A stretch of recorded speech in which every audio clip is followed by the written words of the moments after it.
Hello student, आप लोगों को शिवम कोचिंग सेंटर में स्वागत है।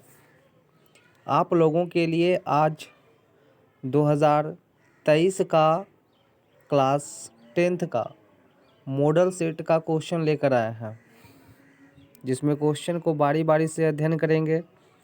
चलते हैं प्रश्न की ओर। प्रश्न नंबर 1 कहता है कि निम्नांकित में से किसका अपवर्तनांक सर्वाधिक होता है या अधिक होता है। तो हीरा का अपवर्तनांक सबसे ज़्यादा होता है 2.42, जबकि जल का अपवर्तनांक 1.33 होता है और हवा का अपवर्तनांक 1 होता है और सीसा का 1.5 होता है। चलते हैं नेक्स्ट प्रश्न की ओर। अवतल दर्पण की फोकस दूरी क्या होती है। तो अवतल दर्पण की फोकस दूरी, वक्रता त्रिज्या, वस्तु की दूरी सब ऋणात्मक होती है और उत्तल की धनात्मक। इसलिए अवतल की फोकस दूरी क्या होती है, तो इसका आंसर ऋणात्मक होंगे, ऑप्शन नंबर ए। चलते हैं नेक्स्ट प्रश्न की ओर। प्रश्न कहता है कि किसी लेंस की मूल फोकस की संख्या कितनी होती है। तो किसी लेंस में 2 तल होते हैं, इसलिए मूल फोकस भी पहले तल के लिए 1 और दूसरे तल के लिए 2 फोकस होता है। इसलिए ऑप्शन नंबर इसके हो जाएंगे बी। नेक्स्ट प्रश्न की ओर चलते हैं।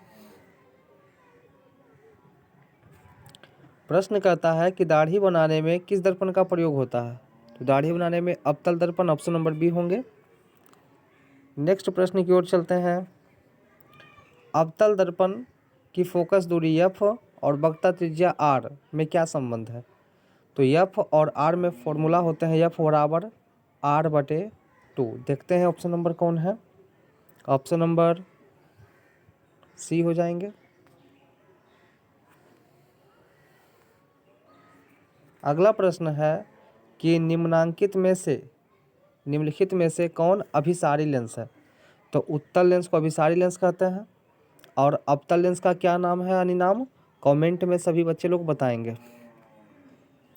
नेक्स्ट प्रश्न की ओर चलते हैं।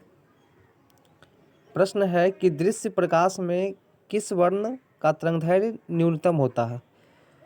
तो तरंगदैर्घ्य न्यूनतम पूछा गया है, इसका मतलब यह है कि कौन से रंग के लिए तरंगदैर्घ्य का मान कम है। तो सबसे अधिक होता है लाल का तरंगदैर्घ्य और सबसे कम होता है बैगनी का। इसलिए न्यूनतम तरंगदैर्घ्य वाला कौन सा रंग है, तो हो जाएगा बैगनी। नेक्स्ट प्रश्न की ओर चलते हैं। तारों का टिमटिमाना प्रकाश के किस घटना के कारण होता है। तो तारों का टिमटिमाना प्रकाश के वायुमंडलीय अपवर्तन, अर्थात ऑप्शन नंबर बी हो जाएंगे। वायुमंडलीय अपवर्तन प्रकाश का अपवर्तन डी हो जाएंगे। नेक्स्ट प्रश्न की ओर चलते हैं। निम्नलिखित में से किसमें प्रकाश की चाल सबसे अधिक होती है। तो निर्वात में प्रकाश की चाल सबसे अधिक होती है। नेक्स्ट प्रश्न की ओर चलते हैं। प्रकाश के परावर्तन के कितने नियम है या अपवर्तन के कितने नियम है। तो अपवर्तन के 2 नियम है और प्रकाश के परावर्तन के भी 2 नियम हैं। नेक्स्ट प्रश्न की ओर चलते हैं। जल विद्युत संयंत्र किस ऊर्जा को विद्युत ऊर्जा में बदलता है। तो स्थितिज ऊर्जा को विद्युत ऊर्जा में बदलता है। अगला क्वेश्चन है कि जलता हुआ मोमबत्ती बदलता है किस में बदलता है। तो रासायनिक ऊर्जा को प्रकाश ऊर्जा में, ऑप्शन नंबर बी। नेक्स्ट प्रश्न की ओर चलते हैं। एक विद्युत सेल धारा तब प्राप्त करने पर इसके सिरों के बीच उत्पन्न विभवांतर का मान विद्युत धारा वाहक बल की तुलना में क्या होता है। तो विद्युत वाहक की तुलना में अधिक होता है। नेक्स्ट प्रश्न की ओर चलते हैं। प्रश्न कहता है कि प्रतिरोध का मान बढ़ाने से प्रतिरोधकों को कौन से क्रम में जोड़ना चाहिए। तो प्रतिरोध का मान बढ़ाने के लिए प्रतिरोधक को श्रेणी क्रम में जोड़ना चाहिए और घटाने के लिए समांतर क्रम में। नेक्स्ट प्रश्न की ओर चलते हैं।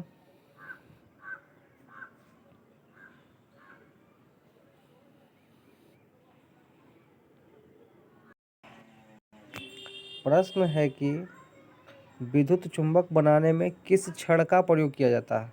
तो नरम लोहा का प्रयोग किया जाता है। नेक्स्ट प्रश्न की ओर चलते हैं।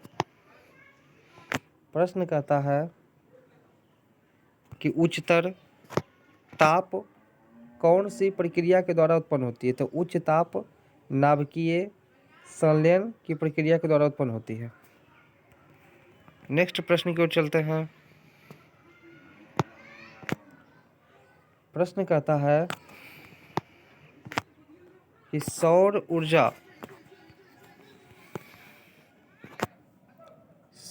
ऊर्जा से सीधे विद्युत ऊर्जा में बदलने की क्रिया में कौन प्रयुक्त होता है? तो सौर सेल विद्युत ऊर्जा में बदलता है सौर ऊर्जा को। नेक्स्ट प्रश्न की ओर चलते हैं।